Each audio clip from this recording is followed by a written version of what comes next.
호감 가는 사람들의 공통점은 자신만의 매력이 있다는 것이다.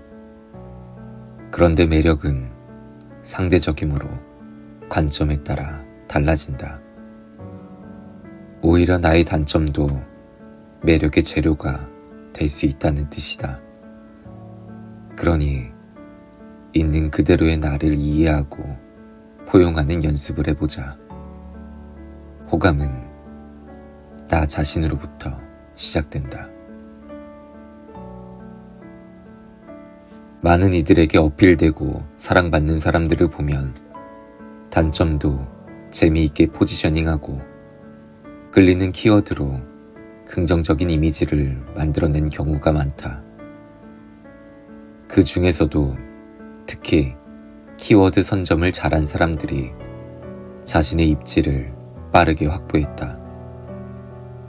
대중적으로 좋아할 만한 단어들을 새로 조합하거나 선점해 무의식 속에 호감세포를 건드리니 사람들은 낯선 얼굴에 대한 경계심을 풀고 마음을 여는 것이다. 나의 목소리와 말투, 표정으로 진심을 담아 이야기할 수 있는 사람은 나 한 명이다. 이는 슬럼프를 겪던 시기에도 꾸준히 영상을 올릴 수 있는 힘이 되었다. 간혹 영상에 악플이 달리면 그게 내 매력이라고 혼잣말을 한다. 정말 그렇다. 다른 사람에게는 비난의 요소가 될지라도 내가 매력이라는 키워드라고 이름을 붙이는 순간 나 자신도 그렇게 믿게 된다. 스스로를 높이 세워주자. 그렇게 여기지 않은들 또 어떤가. 나에 대한 호감의 시작이자 누군가 얻어 걸릴 사람이 한 명이라도 있다면 그걸로 충분하다. 나의 인생도 프로듀싱이 필요하다고 생각했다. 전 국민에게 사랑받은 무한도전이 떠올랐다. 내가 김태호 PD라면, 유재석이라면 나라는 캐릭터를 어떻게 만들어줄까? 우리의 뇌 구조는 이렇다. 뇌과학에 의하면 우리의 뇌는 부정적인 사건을 오래 강렬하게 기억하는 부정 편향성이 있다. 적의 공격으로부터 생존하기 위해 부정 편향이 강해진 것이다. 장점을 떠올리는 것이 쉽지 않고 단점만 생각난다고 해도 자연스러운 현상이니 자책하지 말자. 단점을 미워하는 대신 나의 모습을 인정하고 그 속에서 키울 수 있는 부분을 매력의 재료로 활용하자. 전 국민이 아는 유명인으로 부와 명예를 가졌는데도 나태해지지 않고 신인의 자세로 계속 발전하려는 태도, 자신만의 분야에서 내노라 하는 지식인임에도 겸양을 내비치는 인생의 선배들을 만나면 나는 기꺼이 작아진다. 꾸준히 발전하는 사람들은 많은 경험을 하고 그만큼 더 알고 있다. 많이 안다고 해서 교만하지 않다. 아는 만큼 상대의 입장을 헤아리는 역지사지의 미덕을 갖추고 있기에 저절로 호감이 생긴다. 체력적, 정신적으로 무리를 하고 나면 잠이 오지 않을 때가 많다. 온종일 각성 상태였던 몸이 이완되지 않은 상태에서 내일에 대한 걱정이나 불안감 등으로 점점 더 정신이 깨어나는 것이다. 이때 긴장을 풀어주고 마음을 안정시켜주는 데 효과적인 방법이 있다. 바로 나를 안아주는 것이다. 양팔을 교차해 나비 모양처럼 포옹한다고 해서 나비 포옹이라고 부른다. 나비 포옹은 외상 후 스트레스 장애 치료사였던 루시나 아티가스가 만든 것이다. 힘들 때 자신을 꼭 안아주자. 숨가쁘게 한 주를 마무리하고 나 자신을 토닥이다 보면 묘한 기분이 든다. 거기에 스스로 내 이름을 부르며 혼잣말까지 하면 어색한 웃음이 난다. 그런데 이상하다. 어색하고 오그라드는 행동이지만 마음이 편안해진다. 좀 늦게 하면 어떤가? 마음이 건조해질 때는 스스로 관대해지는 기름기가 필요하다. 그러니 나에게 오글거릴 용기를 내보자. 민감함은 고쳐야 할 문제가 아닌 재능의 영역이라고 말했다. 민감한 사람은 둔감한 사람보다 많이 느끼고 상상하고 창조할 수 있으며 민감함을 재능으로 발휘한다면 더욱 성장할 수 있다는 것이다. 예민함이 장점이 될 수 있다는 사실도 그때 처음 알았지만 스트레스 받는 정도가 심하거나 싫은 것들이 많은 만큼 행복한 순간에도 누구보다 더 큰 행복감을 느낄 수 있다는 이야기에 놀라웠다. 어릴 때부터 잘 웃고 감정 표현에 거리낌이 없던 내 모습이 이 문장으로 설명되었다. 섬세한 배려를 다른 말로 하면 다정함이 된다. 그래서 다정한 사람 중 민감한 성격을 가진 이들이 많다. 타인에게는 행하지 않으려는 태도, 말 한마디를 따스하게 하는 능력은 세심함에서 비롯되니까. 누군가의 말에 상처받아 본 사람은 안다. 타인이 자신의 말에 똑같이 상처받을 수 있다는 것을. 그래서 괜찮은지, 시간이 필요한지, 도움이 필요한지 물을 수 있고 상대가 배려받고 있다고 느낄 다정한 말들을 할 수 있다. 일할 때도 마찬가지다. 사람들은 자신의 고민을 해결해 주거나 이익을 제시하는 이야기에 마음이 열린다. 그 두 가지를 제시하기 위해선 사람들이 고민하는 부분에 대해 깊이 공감하고 생각해야 한다. 운 좋게도 나 같은 사람도 할 수 있는 일이다. 당신의 관점을 바꿔 드넓은 세상을 보면 좋겠다. 내가 매력이 없다고 생각하거나 재능이 애매하다고 느껴지거나 뒷받침할 환경이 없다면 또 다른 능력으로 발전시키는 것은 어떨까? 인생의 길은 언제나 열려 있다. 우리 주변에 유독 사람이 끊이지 않는 이들이 있다. 그들의 공통점은 외모보단 대화할수록 궁금해지거나 빠지게 되는 내면의 기운이 매력적이라는 것이다. 꺾이지 않는 내면의 힘이야말로 그 사람만의 가장 강력한 매력이라고 느끼게 된다. 일관된 다정함일수록 더 그렇다. 내 기분이 좋고 상황이 좋을 땐 타인에게 친절하고 다정하게 대할 여유가 많다. 반면 인생에 먹구름이 들이오는 시기에도 다정함을 유지하기란 여간 어려운 일이 아니다. 체력이 떨어졌을 때 평소 해왔던 일도 귀찮아지거나 불쑥 짜증이 엄습해올 때가 많지 않은가. 기분에 휘둘려 별일 아닌 일에도 감정이 과잉될 때면 평정심을 유지하는데 많은 힘이 든다. 호흡을 고르고 멈춰서 생각해보고 정성을 들이는 일은 시간과 체력 그리고 감정이 소모되는 일이 아닐 수 없다.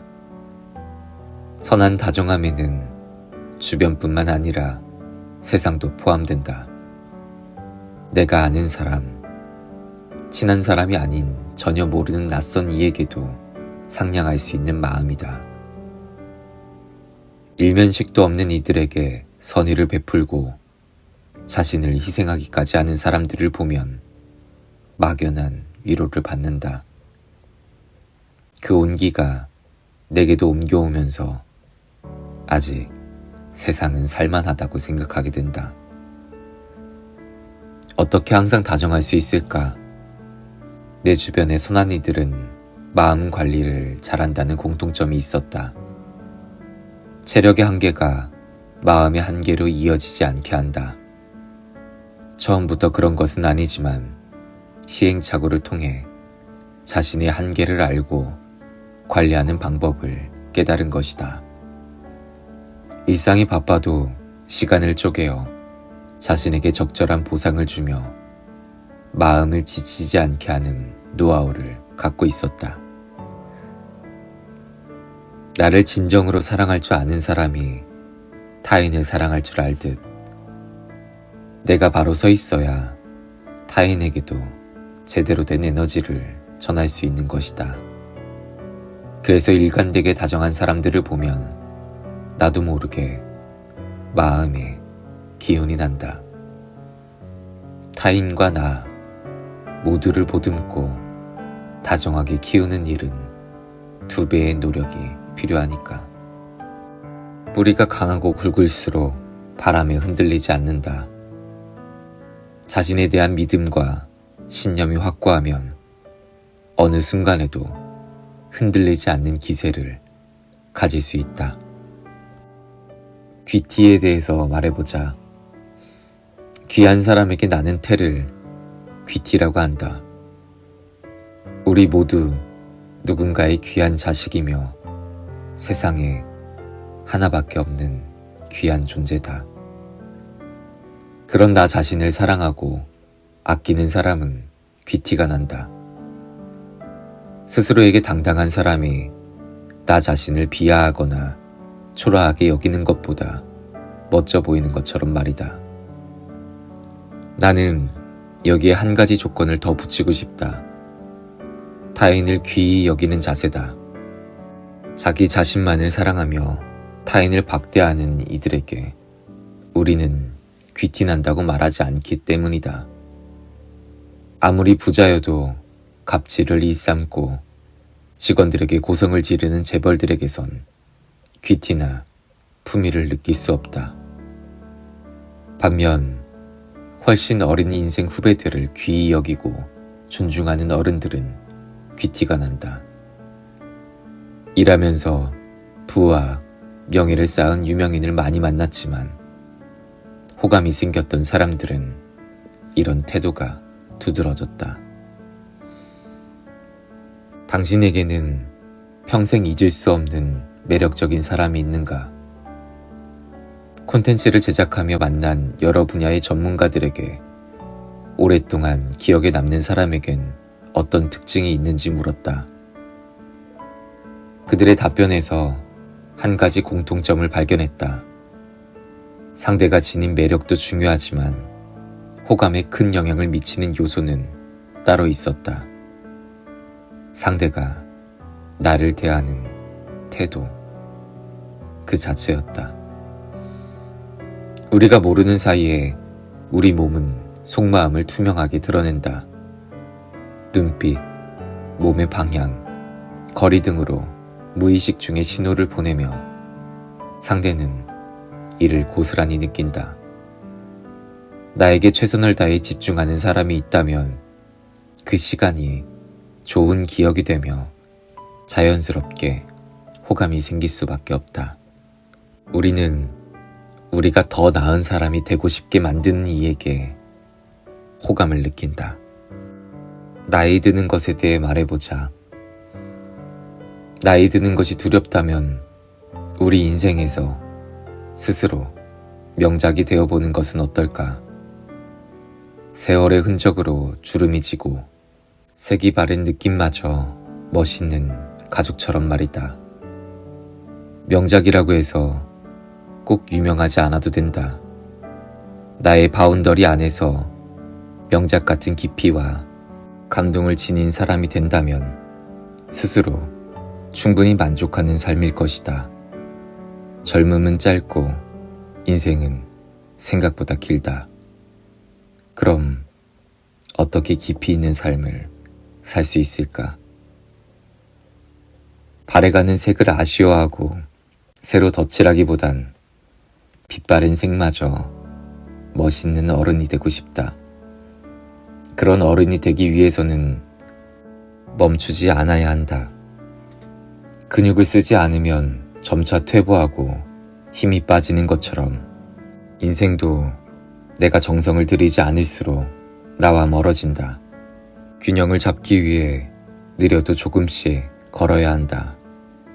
걷지 않으면 중심을 잃고 쓰러지거나 치우쳐버리게 되고, 그렇게 성장을 멈추면 내가 가진 능력도 떨어지게 될 테니까. 마인드가 유연한 매력적인 어른이 되기 위해서는 인정하는 마음을 지키는 것이 중요하다. 인정하는 것부터 배움의 동기가 생기고 무엇이든 지속할 힘이 되기 때문이다. 내가 부족한 사람이라는 것을 인정하면서도 스스로 비하하지 않도록 생각의 균형을 잡는 것. 세월의 흐름이 인생의 짐이 아닌 매력이라는 스펙이 되는 방법이다. 밝은 인상과 성격 때문에 오히려 만만하다는 평가를 받은 경험이 많다면 내 분야에서 실력을 갖추고 있으면 된다. 예상과 달리 내게 뛰어난 실력이 있다는 걸 상대가 알게 되면 반박하지 못하고 조용해질 수밖에 없다. 나를 180도 바꾸지 않으면서도 세상을 잘 살 수 있는 방법이다. 무리한 말을 들은 상황에서 간단하지만 확실하게 대처할 방법이 있다. 그 말이 무슨 뜻인지 되묻는 것이다. 선을 넘는 질문에 내가 대답해야 할 의무를 상대에게 넘기면서 스스로 깨달을 수 있도록 짚어주는 것이다. 또 내가 불쾌함을 표시했을 때 상대가 장난이라며 농담이라고 치부한다면 그거 별로 재미없다 라는 식으로 돌려 말하는 것도 도움이 된다.